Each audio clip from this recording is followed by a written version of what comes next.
চলে যাবার আগে তোমাকে শেষ কিছু কথা বলে যেতে চাই। হয়তো আমি আর থাকবো না, তবে আমার এই ভিডিওটা, আমার এই কথাগুলো যদি কোনোদিন তোমার সামনে এসে পড়ে, তাহলে শুনে যেও।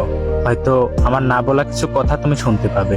মানুষ বলে দুনিয়া নাকি শান্তির জায়গা নয়, কিন্তু আমি বলি, আমি তোমাকে পেয়ে, তোমার ভালোবাসা পেয়ে যতটা হাসি খুশি থাকতাম, বিশ্বাস করো আমাকে পৃথিবীর সব থেকে দামি সম্পদটা দেওয়া হলেও আমি এতটা হাসি খুশি, এতটা ভালো কখনোই থাকতাম না যতটা হাসি খুশি আমাকে তুমি রেখেছিলে।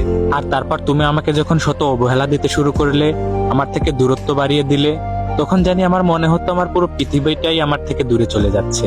আর ঠিক তখন আমি বুঝতে পারলাম যে প্রিয় মানুষকে ছাড়া দুনিয়ার বুকে বেঁচে থাকা কতটা কষ্টের হতে পারে।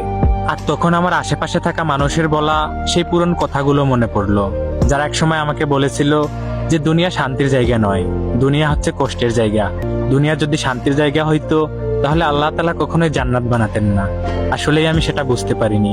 আমি তোমাকে ভালোবেসে আমার জান্নাত আমি দুনিয়ায় খুঁজে নিয়েছিলাম, তাই তো এই কষ্টটা আমার পাওনা ছিল। তবে এখন আর কোনো কিছু হারানোর ভয় নেই। একসময় যেটা হারানোর ভয় করতাম, সেটাই তো আজকে হারিয়ে গেছে। তবে তুমি ভালো থেকো তোমার ব্যক্তিগত জীবনে, আর আমি কখনো বাধা হয়ে দাঁড়াবো না।